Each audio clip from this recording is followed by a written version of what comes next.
So next up, we have Zhe Zhang coming to us from the University of Western Ontario. Zhe has an unusual distinction of not just having a PhD in marketing, as many of us do, but also a PhD in chemistry. So if you have any questions about chemistry, feel free to hook. Despite that, his research is focused mostly on the branding of nicknames and marketing communication and branding more generally. So without further ado, I'll turn it over to Zhe. Thank you. Good morning, everyone. So today I want to start my presentation with a sunscreen because summer is coming. Now, I'm not here to sell you this sunscreen product. The reason why this is chosen is because this is one of the most bestseller on Amazon. Now, typically before consumers purchase something online, they would at least read some of the reviews. So here is a selection of the reviews for this product.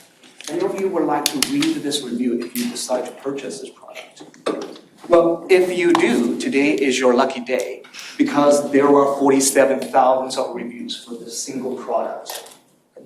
Now, let me offer you another alternative to get to know better about this product.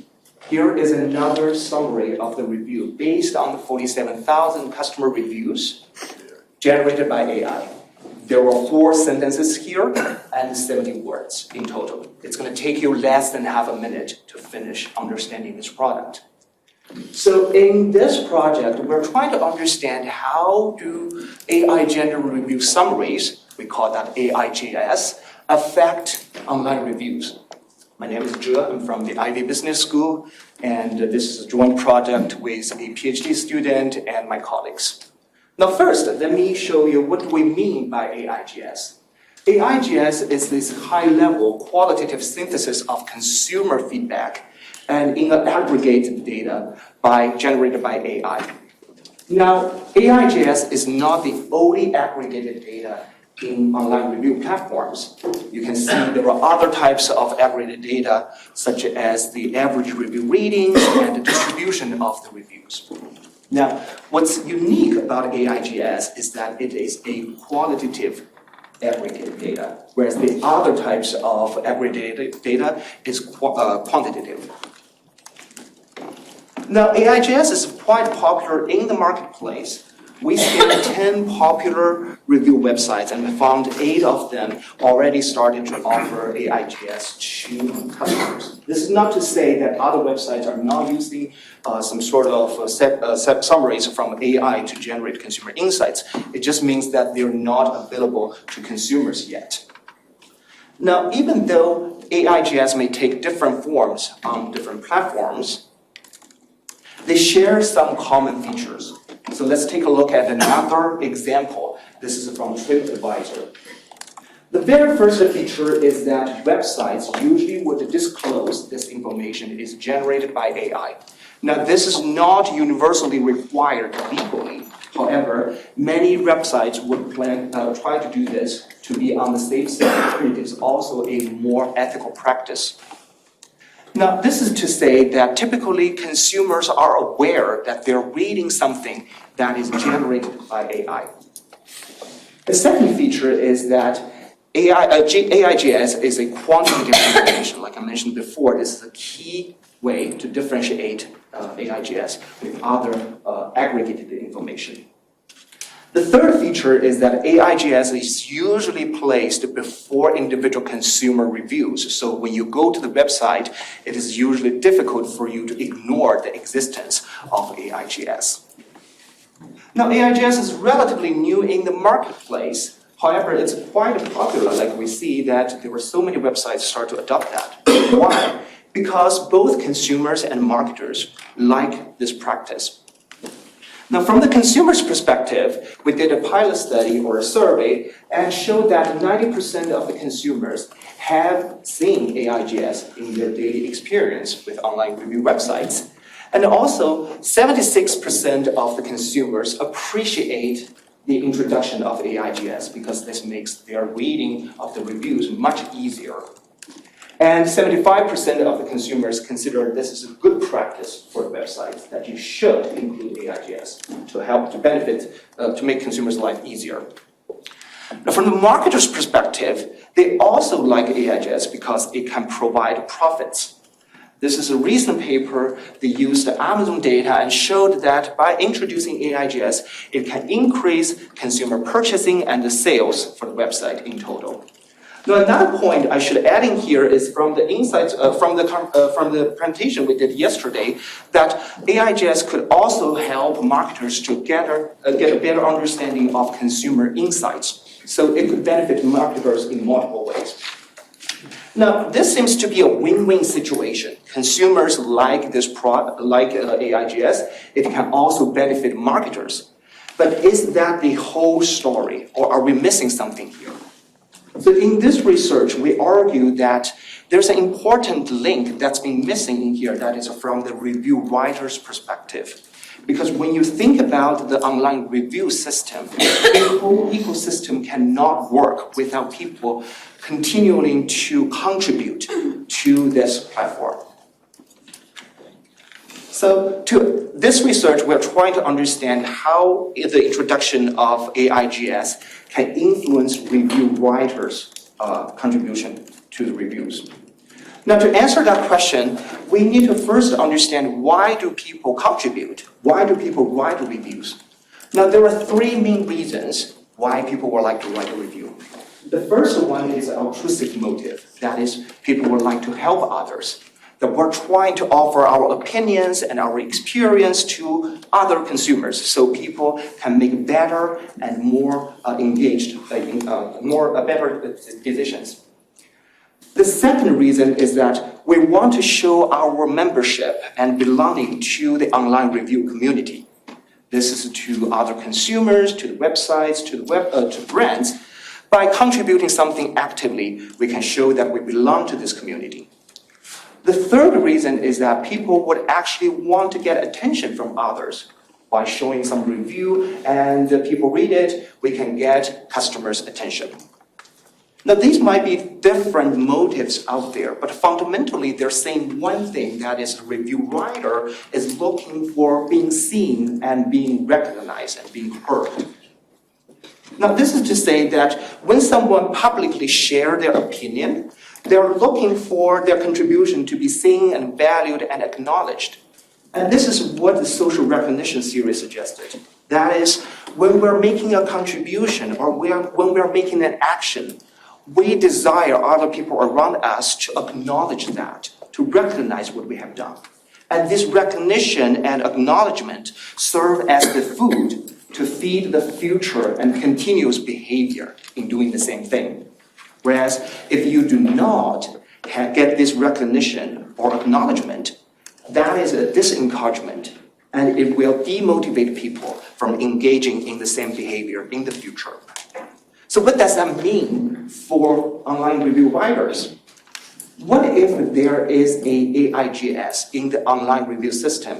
How does that make the review writer feel? I guess the review writer might feel like something like this. A professor on the stage with a lot of great content to share to their students and very prepared. Everyone's on their phone and not paying attention. And this is recognition lost.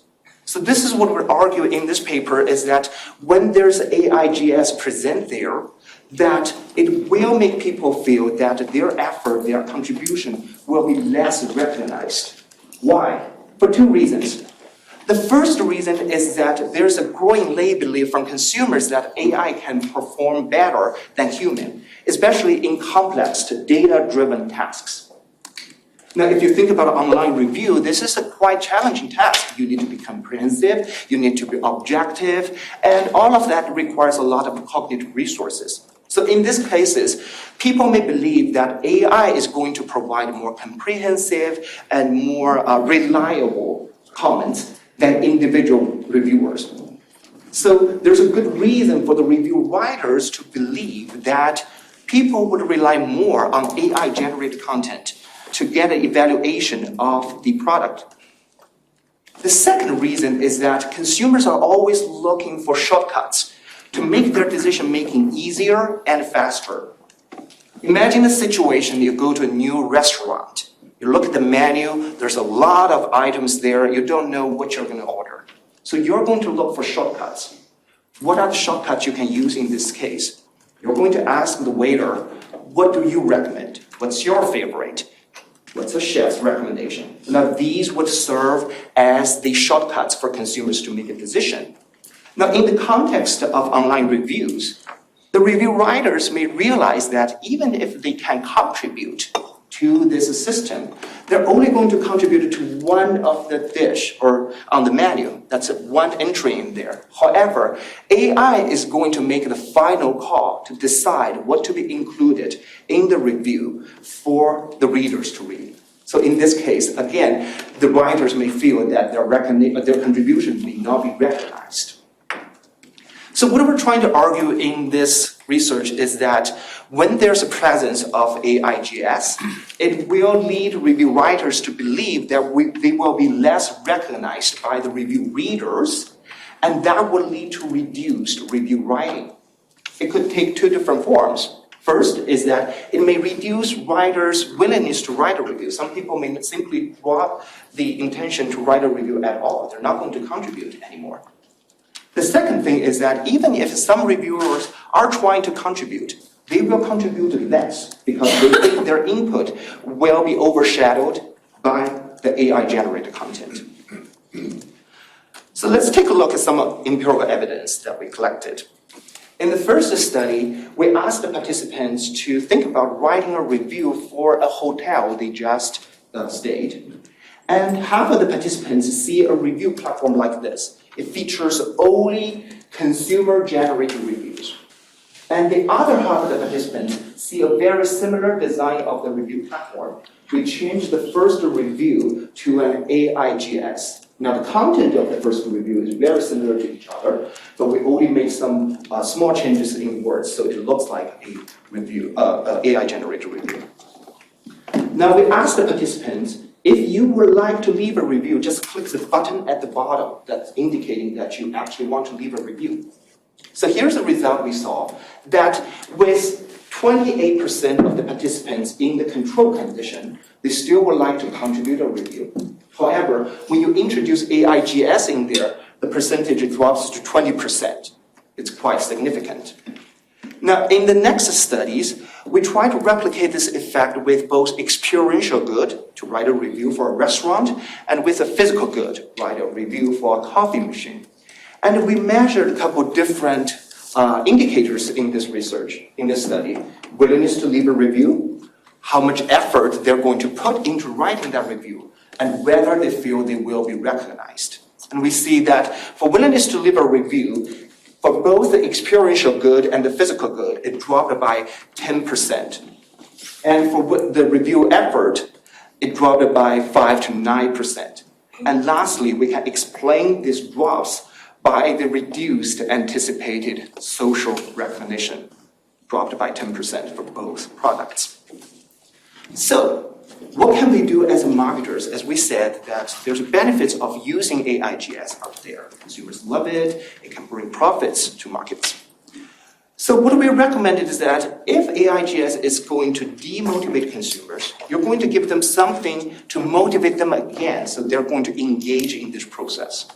So what we're thinking is that you are going to offer some external incentives in order to make consumers want to write reviews again.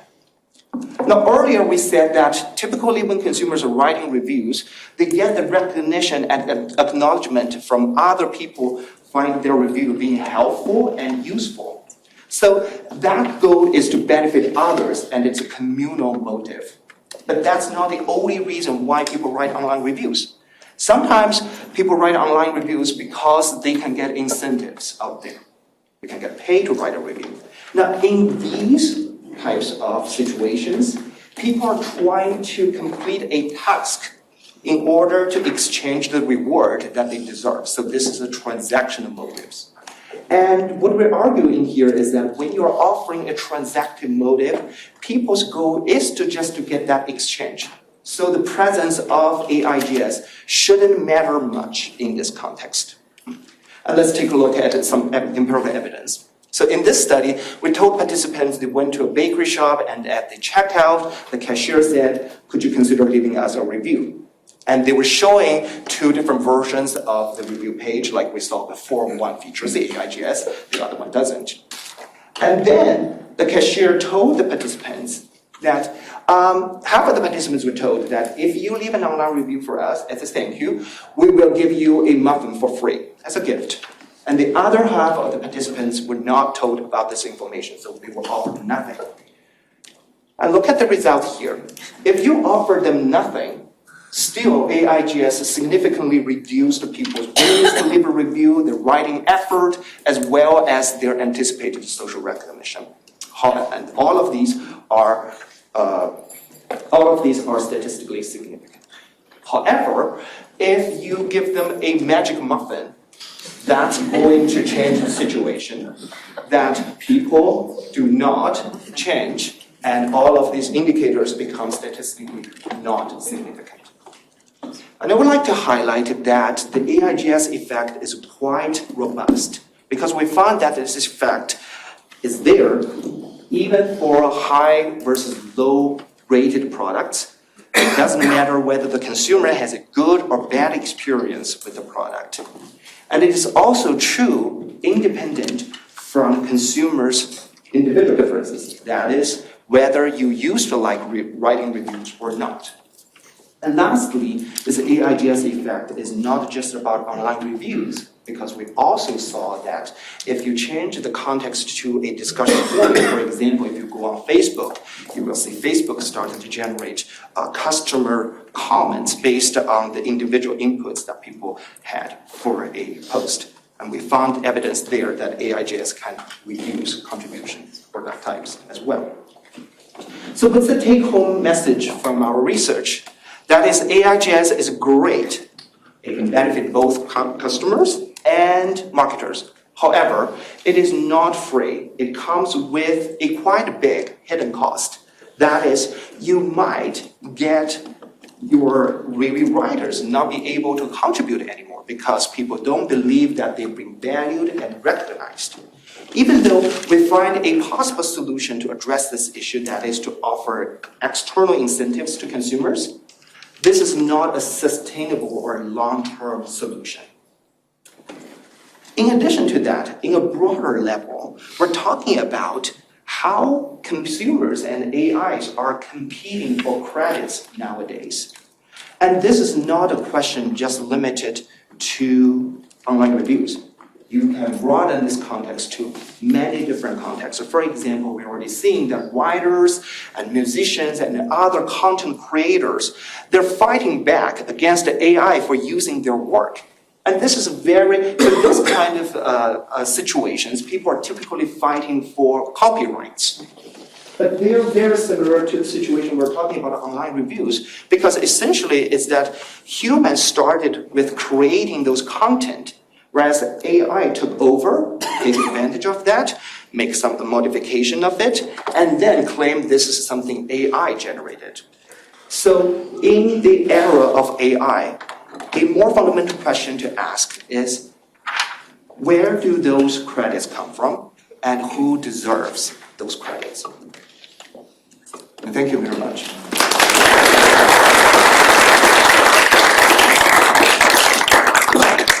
We have time for a few questions. Yes. Do you see a difference in the content of the reviews between that summary? Because I could think if the reviews conform to the summary, they would be going to add, versus if they disagree, they would add. Yes, so this is a great question and not something we have explored at this point yet. So basically we're all saying that there's positive feedback for this review, like high rating products. But then we also saw that for low rating products it's the same. But we haven't talked about tested the situation where you have positive and negative feedback aggregated together. Is that what you're trying to mean by context? Then you see whether they disagree with that. Yeah. So that's also a study we have tried, but that's something very difficult to manipulate, is to say AI is saying this good, but you strongly disagree that it's not something good. But that's something, we tried a study on this once, but we didn't get very good results. Yeah, but that's a great question. Yeah. Please. Did you look to see if there were differences in the results among generations? I can imagine maybe there's a certain generation that may be more selfish or desiring recognition? That's a great question, and we didn't. We looked at other variables such as gender. We didn't see that effect. We also look at, like I mentioned in the study, that would you like to leave a review or not. So I think that's more related to what you're talking about. Maybe younger people, they're more open about leaving their feedbacks versus the older generation, maybe they're more reservative on that. But we didn't see. So that's an indicator to your question, I guess. Yeah. As a consumer, I have a hard time trusting paid or promoted reviews for products. So did you consider if there is an increase in the incentivized reviews, how that might change consumer behavior and preferences for products? Definitely, I don't think that's a good practice to do in the review system, right? And also a lot of review platforms, they have policies talking about sellers should not incentivize their customers to provide reviews. So, like I mentioned, that this is only one way to keep promoting people to contribute when you want to keep the AIGS function, but this is probably not going to be a sustainable way that you can continue to do this, like forever. Yeah. Did you look at any data that compared companies that actively respond to reviews and the engagement, the feeling of engagement and feeling seen by those consumers as opposed to brands that don't engage and respond to reviews? That's a very good question. So one of the problems we have is that to find a situation where we can turn this effect off, like what I showed as the incentive one, because the incentive one is not a perfect solution at this point. So what we try to do, we tried what you said, and we said we think that didn't work because, there's always owner responded to consumers' reviews, and we don't think that works. So what we're trying to test right now is that to highlight how many consumers actually engage with the comment, because in Amazon you can see that a lot of consumers would click on helpful, saying this review is helpful. If you can make that more salient, would that turn off this effect? Thank you. Okay, so actually, I have a question about the moderated mediation. Did you look at a way to show some moderation through mediation? I would say there's potential, and that would be strong evidence to go through the review process. So, adding some form of recognition to contribution, then if that would flip the effects, then you can turn off the mediation. I think that would be a theory-driven moderation instead of giving some incentives. That's a really good study, though. In addition to that, you can provide evidence for the theory. Has any reviewer ever said anything about that? Yeah, that's a great question, and that's actually one of the main points we're trying to address in the current study. That is to relate to the question above, yes. Right? So we're trying to show that we can use some indicators to show that your contribution is actually being seen and being recognized. So that could be from the business owner to say that I value your input, or it could be a lot of consumers just click on the helpful button to show that your information does get read, and would that help to them? I think you're going to get effects. There's potential. Yes. Awesome. Thank you. Thank you.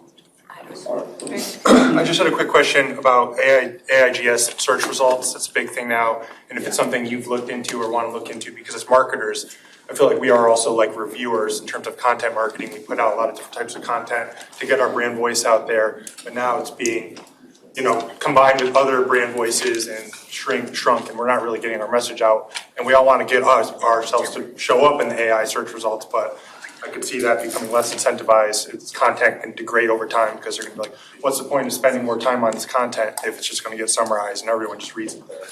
Yeah, that's a very good point, and that's something we have thought about, is that beyond the online review context and then on search engine that used to be brands are competing for position 0, but now they're competing for how you're going to get into the summary of the AI. So it's kind of what I showed in terms of the menu thing, like you can contribute to a dish, to the menu, but essentially AI has the power to decide how are you going to get up there. So that's a very interesting question. I think could be an extension. Please help of this us. project. Yeah, do some research on it, please. Yes. All right, thank you everyone.